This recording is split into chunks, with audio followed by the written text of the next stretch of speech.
Devin, you had an interesting road, different from other basketball players, to play basketball, take some time, play football, and come back. Just what you can say about your experience doing both and what you're excited about this year.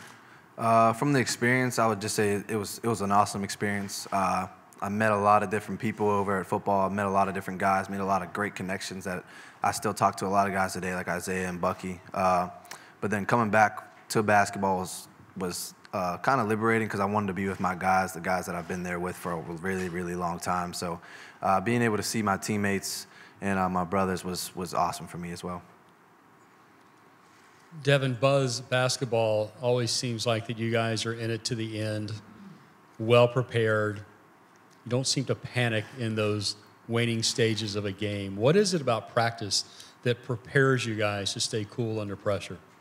I wouldn't say so much that it's practice, but we do a lot of things that most people know. We call it boot camp, and in that boot camp, in those sessions, we do a lot of things that prepare you for game-like moments where you're going to be frazzled or where you should be confused about what's going on. So we get a lot of pre-practice before we even get to practice of how to deal with those situations. So when we get into games, it's kind of second nature, and no one's really worried about it because we've done it so many times before.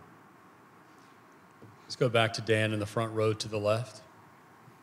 Devin, what is it about Buzz Williams that you've taken away at this point? What are some of those, what are the key ingredients, so to speak, to his success from your point of view? I think that he demands the most out of the players that he has.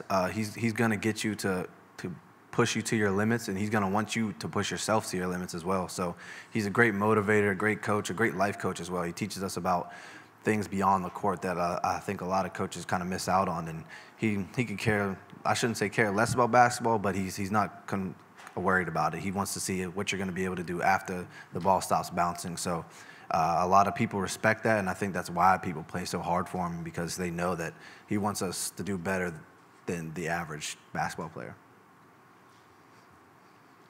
Devin, staying on Coach just for a second, if we're to believe the photos we're seeing here at Operation Basketball, he's changed his look a little bit. How is that being, how are you guys reacting to that as a squad? I personally like the hair and the beard. That's something, I think it's a good change for him. I think it's time to switch it up, maybe show a new era of Buzz Williams basketball that's different from his past. Or it can just be that he likes and wants to keep the hair. You know, it's something simple. So, but everyone on the team likes it. We're the ones who actually told him, like, hey, we want you to keep it, because he was thinking about shaving it all over again. And so we were like, yeah, keep it. It looks good. You know, let's roll with it. 32-0 with the hair this season, right? I hope so. Maybe even more than that, right? Question for Devin in the back, camera stand to the right. Eric Johnson, WSLS. What's the identity of this year's team? Because it's been a history of not really having a big man per se throughout the years. What would you say is this year's identity of the team? We have our underlying identity that we bring to practice every day, which is that we're going to be the hardest playing team every single night. But the identity for the team that's going to be, you know, something that's very evident is kind of not there yet. We're still working on it, and I think that's fine.